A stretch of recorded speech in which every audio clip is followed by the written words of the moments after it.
really had never seen anything that bad when I looked at the front and saw all those cars piled up there. That was a medical building. The Warren Theater, the medical building's at the top center of your screen. That's where the medical building was. For the past 2 decades, the first week of May in Moore, Oklahoma, and neighboring cities has always carried a consistent theme. A bittersweet trip back in time to reminisce about May 3rd, 1999.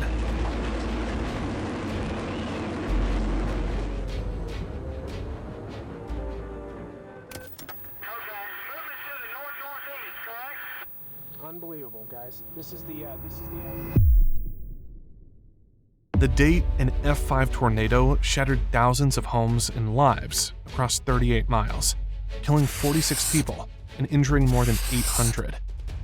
May of 2013 began the same way, with the locals being reflective of the tragic 1999 event. But nobody expected that in that year, the city would not just walk down memory lane. History would literally return, and the terror of May 3rd, 1999 would be lived firsthand by the residents of Moore once more. Because on May 20th, 2013, Moore, Oklahoma would once again face an EF5 tornado, just as strong as its infamous F5 predecessor. On one of the sunniest afternoons, the monster took shape, and residents couldn't help but think, it's May 3rd all over again. You know, many are already comparing yesterday's tornado to the one that hit Moore back in '99. They crossed paths right in Moore, both killed, injured, and caused more damage than anyone's ever seen here before. This thing is huge. It's taking the May 3rd path. It's going right into Moore. Call her right now. Compared to a typical year, the start of the tornado season in the Southern Plains in 2013 was unusually quiet. There were several reasons for this. One was the persistent cold air that hovered across much of the United States, and another was the transition from La Niña to El Niño conditions, which disrupted the usual severe weather patterns over the plains. But by the second week of May, this temporary calm was shattered in a dramatic way. From May 15th to 17th, a tornado outbreak struck the Southern Plains. This outbreak produced deadly storms, such as the Granbury EF5 in Texas, which killed 6 people and destroyed dozens of homes. And as if the atmosphere had been pent up during these quiet first months of the season, it was obvious that these first few twisters were only the tip of the iceberg of the tornadic terror that was about to come. On May 15th, the National Weather Service issued a thunderstorm outlook, stating that greater instability and wind shear will support severe storms on Sunday, May 19th and Monday, May 20th. Exactly 24 hours later, another outlook was released, signifying that the latest forecast data indicates that significant severe weather will be possible, including destructive hail and tornadoes.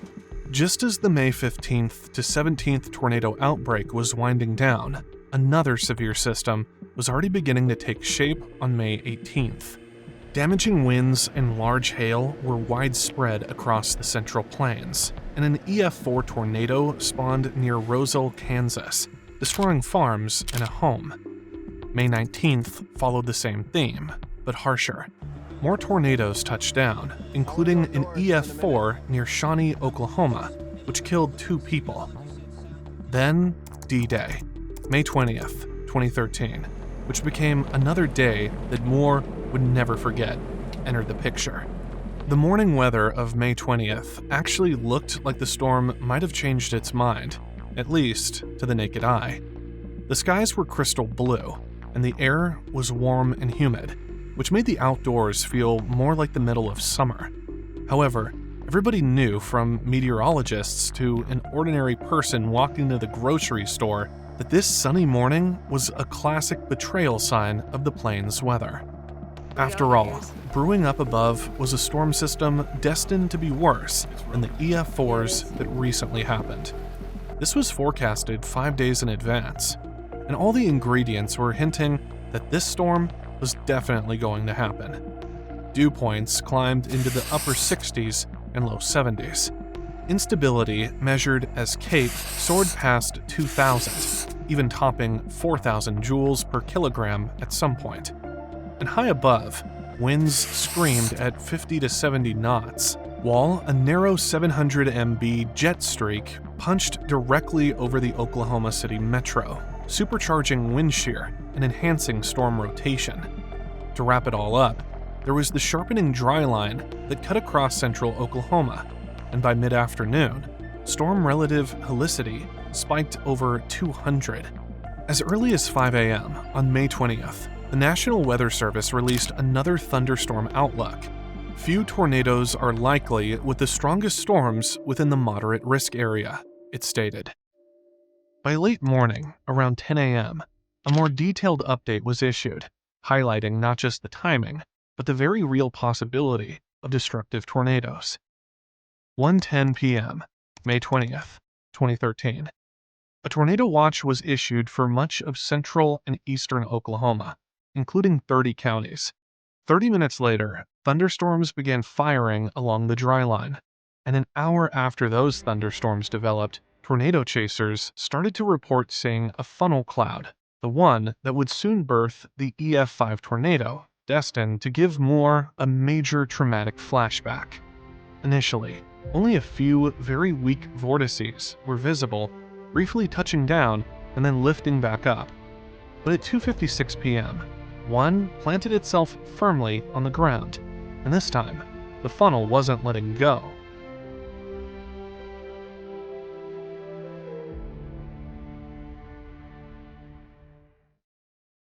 The moment of this tornado's touchdown was captured clearly from several different angles, a rare feat even with today's technology.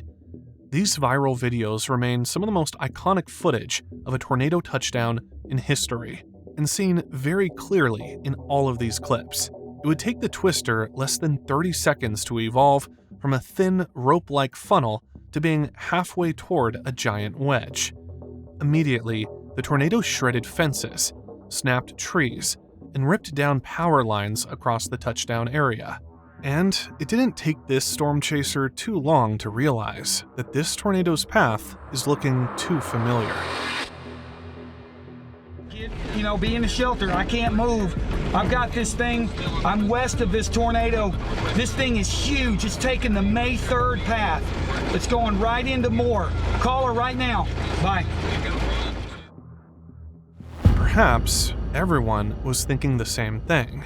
Okay, folks, this is essentially, you never want to say it, but we're going to say it right now. This is May 3rd all over again as far as the intensity of this tornado, where it is heading.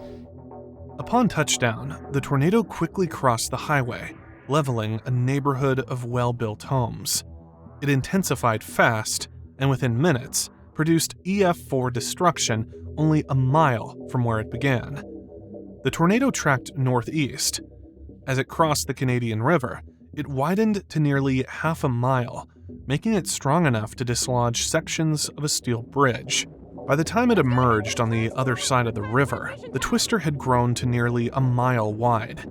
This twister was becoming bad news very fast. Along Southwest 149th Street, the tornado strengthened further, carving EF4 and EF5 damage into neighborhoods. At an oil facility, storage tanks weighing tons were ripped from the ground and tossed over a mile away. And moments later, the tornado entered Moore, the epicenter of this destruction. Briarwood Elementary School was one of its first victims, struck at EF4 intensity. The twister tore apart classrooms and collapsed much of the building. Here are the before and after photos of the scene. Nobody at the school was killed, but unfortunately, the same cannot be said for another school that followed. Nearby the Briarwood Elementary School, the West Moore neighborhood was also devastated and reduced to foundations. Dozens of houses sustained EF4 damage, and 2 homes were assessed at EF5 strength damage. The first fatalities out of more than 20 tragically occurred here, but the tornado was showing no signs of slowing down.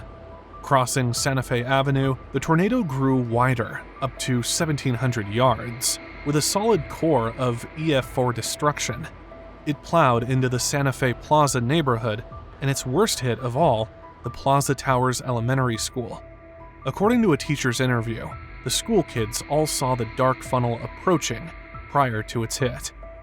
But even with minutes of warning, there simply was nowhere in the school for the children to hide safely. As a result, 7 third graders tragically lost their lives, and the teacher, who was struck and pinned under rubble after the collapse, could do nothing but listen to the screams of her students as they faded away.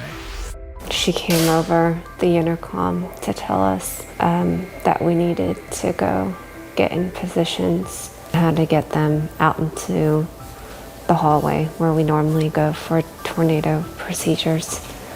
A search and rescue operation. It's now a recovery mission. It is my understanding that there are up to 24 children, victims, trapped at the bottom of that school right now. Near Plaza Towers, homes that were built after the May 3, 1999 F5 tornado also did not stand a chance. Moving northeast toward Telephone Road, the tornado maintained EF4 to EF5 intensity. Several homes here were obliterated, and a convenience store was destroyed, killing 3 more people. The tornado then looped southeastward and struck Moore Medical Center at EF4 intensity at 3:21 p.m. It tore apart parts of the hospital and hurled vehicles hundreds of yards away. One car even landed on top of the hospital's building itself. Businesses along Interstate 35 were also shredded as the tornado crossed the highway.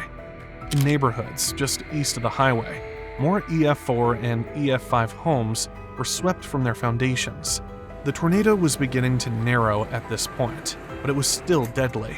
It destroyed the southern wing of Highland East Junior High School, and as it moved farther east into rural areas, the funnel's forward speed increased, racing along at over 30 miles per hour. East of Bryant Avenue, one home was scoured to its foundation and rated EF5. The tornado then weakened quickly, dissipating at 3:35 p.m. After just being on the ground for 39 minutes, the Moore EF5 tornado carved a 17-mile path of devastation up to 1.1 miles wide. It left behind thousands of destroyed structures, claimed 24 lives, including those of children, and injured hundreds of people. Shortly after the tornado passed, emergency crews were quick to mobilize and coordinate rescue efforts. The priority was non-negotiably the children from the 2 elementary schools that had been severely damaged. Some children were missing for hours before being safely reunited with their families. But the parents of the 7 children who perished at Plaza Towers Elementary School didn't have the same chance to see their little ones safe again. Some news outlets have framed this 2013 tornado as a tornado that gave the town no warning. But actually, the 2013 Moore Twister was one of the most well-forecasted of its time. From news callouts to social media posts, meteorologists were constantly tracking its path and issuing expected warnings. Most residents had more than 30 minutes of lead time before the twister struck. In comparison, the national average warning time at the time was only 13 minutes. And 30 minutes was way better than the 10-minute lead time that Moore residents had in 1999. But the tragic fatality rate of this EF5 tornado made one thing clear to Moore: even long lead times weren't enough. The loss of 7 kids at school was a wake-up call to the entire town. So, in 2015, a local bond ensured that storm shelters for every district building were funded, ensuring that what happened at Plaza Towers could no longer happen again. All new homes built in Moore not long after the event were also required to withstand up to 135-mile-per-hour winds. Even if the data hints that strong twisters won't appear anytime soon, who's to say another one won't randomly pop up in the future? We should never let our guard down when it comes to tornado preparedness. Because as Oklahoma residents know more than anyone, sunny days and clear skies don't always mean that it'll be just another day.